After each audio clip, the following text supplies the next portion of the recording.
Hello my friends and welcome to Lucky's Canada diary. तो guys, Canada हर साल approximately 1 lakh family class immigrants को welcome करता है कनाडा में।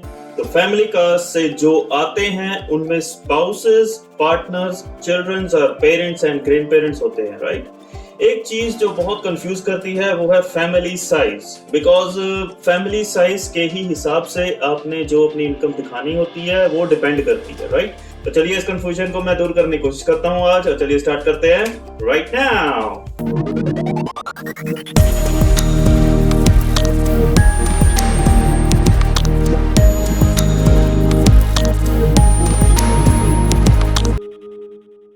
आगे बढ़ने से पहले guys please like and subscribe कीजिए एंड मुझे थोड़ा मोटिवेशन कीजिए, क्योंकि बहुत रिसर्च करनी पड़ती है इन सब मैटर्स को लेके, right. And I will B so happy and glad that you subscribe my channel and thank you.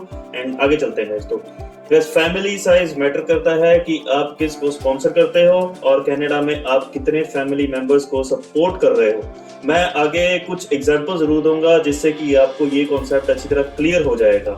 Last में दूंगा एग्जांपल, राइट। तो जब IRCC मतलब कि immigration, refugee and citizenship Canada sponsorship के लिए फैमिली साइज काउंट करती है तो उसमें इंक्लूड होते हैं, मैं बताता हूँ क्या। ऑफ कोर्स अब तो होंगे ही इंक्लूड, और अगर आप रिलेशनशिप में हैं तो आपके स्पाउस या कॉमन लॉ पार्टनर इंक्लूड होंगे, आपके डिपेंडेंट चिल्ड्रन, आपके स्पाउस के डिपेंडेंट चिल्ड्रन, कोई और फैमिली मेंबर जैसे कि आपने फ्यूचर में स्पॉन्सर किया था, और अगर आप उनके लिए कनाडा में अभी भी फाइनेंशियली रिस्पॉन्सिबल है तो। और उसके बाद होते हैं guys parents and grand parents जिनको कि आप स्पॉन्सर कर रहे हैं। उसके बाद पेरेंट्स एंड ग्रैंड पेरेंट्स के स्पाउस यानी कि पार्टनर, अगर वो साथ में रहते हैं, आ रहे हैं, फिर भी नहीं आ रहे हैं तब भी। और उसके बाद पेरेंट्स एंड ग्रैंड पेरेंट्स के डिपेंडेंट चिल्ड्रन, अगर वो 22 साल से कम उम्र के हैं तो, और अगर वो साथ में नहीं आ रहे हैं फिर भी। ये आगे मैं एग्जांपल्स दूंगा, उसमें क्लियर होगा गाइस चीजें। अब फाइनेंशियली रिस्पॉन्सिबल मैंने बोला था, वो टर्म क्या है तो बहुत जरूरी है गाइस ये टर्म। मैं मान लीजिए कि आपने अपने पेरेंट्स को स्पॉन्सर किया फ्यूचर में, वो कनाडा में एज अ पीआर स्टेटस में है और अंडर 65 इयर्स की एज में है और जॉब कर रहे हैं, और आफ्टर 65 उनको कनाडा से सीपीपी मिलेगी, उसके लिए एलिजिबल हो चुके हैं ऑलरेडी।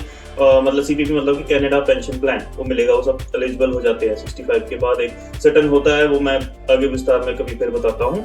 तो वो फाइनेंशियली आपके ऊपर डिपेंडेंट नहीं है और आप उनको फ्यूचर के लिए साइज ऑफ फैमिली से हटा सकते हैं अगर किसी और को भी आप स्पॉन्सर कर रहे हैं तो, राइट।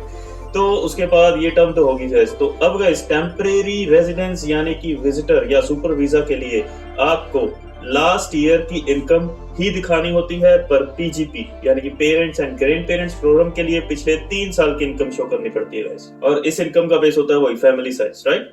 तो गाइस ये फिगर चेंज होते रहते हैं अकॉर्डिंग टू LICO, मतलब कि low income cut off plus 30% के हिसाब से। लो इनकम कट ऑफ जो होता है उसमें 30% और ऐड करते हैं, तो उस हिसाब से ये अमाउंट चेंज होता रहता है नॉर्मली हर साल। अगर आपके स्पाउस है तो वो को स्पॉन्सर हो सकते हैं, अगर आप अकेले की इनकम पूरी नहीं हो रही है तो उसके लिए भी कुछ एक्स्ट्रा फॉर्म्स वगैरह होते हैं, तो वो हो सकते हैं, ठीक है। तो इनकम शो करने के लिए पीजीपी में सिर्फ एक ऑप्शन है, जो कि notice of assessment from Canada revenue agency. आपको ये तीनों साल के दिखाने होंगे, ठीक है। अगर आपके इस साल 2021 में जो पीछे ड्रॉ हुआ था उसमें अगर निकला है तो आपको 18, 19 और 20 का दिखाना पड़ेगा, ठीक है जी। तो मैं एग्जांपल्स में भी यही ईयर्स लूंगा कि आपको ज्यादा क्लियर हो। तो वैसे टेम्परेरी रेजिडेंट वीजा थोड़ा अलग है, उसके लिए आप ये फॉलोइंग डॉक्यूमेंट्स दिखा सकते हैं, जो कि है ये नोटिस ऑफ असेसमेंट ऑलरेडी जो मैंने बताया आपको, NOA, या तो T4 या T1 फॉर्म, जो ये टैक्स के फॉर्म होते हैं यहाँ पर।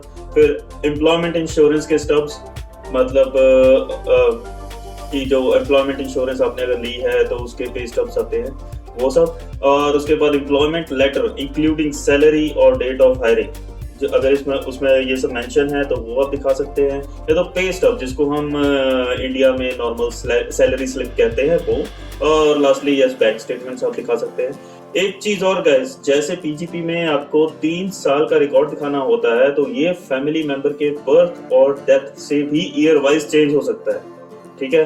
फॉर एग्जांपल 2018 में 5 में से एक फैमिली मेंबर की डेथ हो गई, तो आप 4 मेंबर्स के हिसाब से इनकम दिखाएंगे 2018-19 की, बट 2020 में आपके घर बेबी आया तो आप या आपने बेबी को अडॉप्ट किया तो फैमिली साइज फिर 5 हो गई, ठीक है।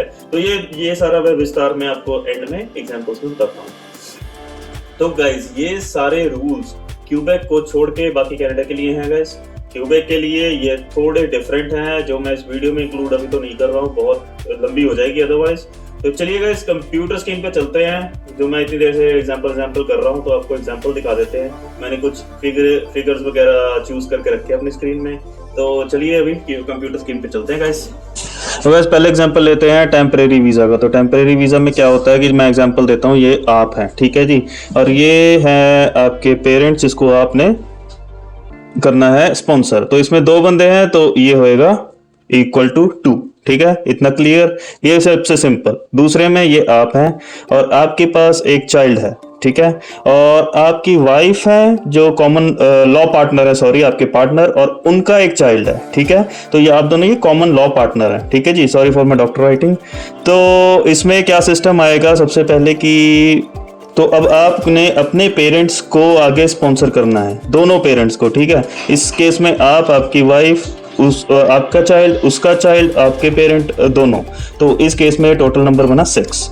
अगला में ये आप है फिर से फिर, और ये आपकी वाइफ। और इसमें क्या सिस्टम है गाइस कि इसमें आपने अपने पेरेंट्स को दोनों को स्पॉन्सर करना है और वाइफ ने भी दोनों को करना है, मगर इसमें एक ट्विस्ट ये है कि आपके पेरेंट्स ऑलरेडी यहाँ हैं और ये आप यहाँ पर ऑलरेडी आपने जैसे कुछ साल पहले उनको स्पॉन्सर कर दिया था, ठीक है, ये ऑलरेडी हैं कनाडा में, मगर अभी आपकी वाइफ ने स्पॉन्सर करना अपने पेरेंट्स को, आपके पास एक चाइल्ड भी है। तो इस केस में टोटल 6 + 1 7 बनेगा, ठीक है। अब हम बात करते हैं पीजीपी प्रोग्राम की। पीजीपी में पहला एग्जांपल लेता हूँ, या आप और आपकी वाइफ एंड 1 चाइल्ड, ठीक है।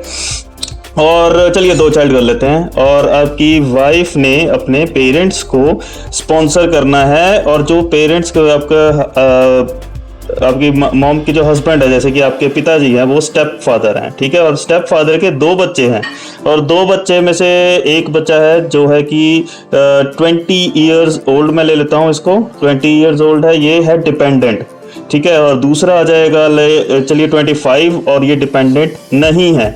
और इस केस में कितने बंदे आएंगे? 4 तो ये हो ही गए, प्लस आपके दोनों पेरेंट्स एंड द डिपेंडेंट, और ये डिपेंडेंट आना नहीं चाह रहा है यहाँ पर, ठीक है। यहाँ पर आप उसको स्पॉन्सर नहीं कर रहे, सिर्फ अपने पेरेंट्स को स्पॉन्सर कर रहे हैं। तो टोटल नंबर 7 आएगा, डिपेंडेंट आएगा फिर भी उसमें, ठीक है। ये चीज़ ध्यान में रखिएगा गाइस। और नेक्स्ट एक और लेते हैं, ये आप हैं दोबारा से और आपने अपने वाइफ है, चलिए, और इसमें आपके, चलिए, एक पेरेंट को आपने स्पॉन्सर करना है, दूसरे डिसीज्ड हैं, ठीक है, दूसरे हैं नहीं।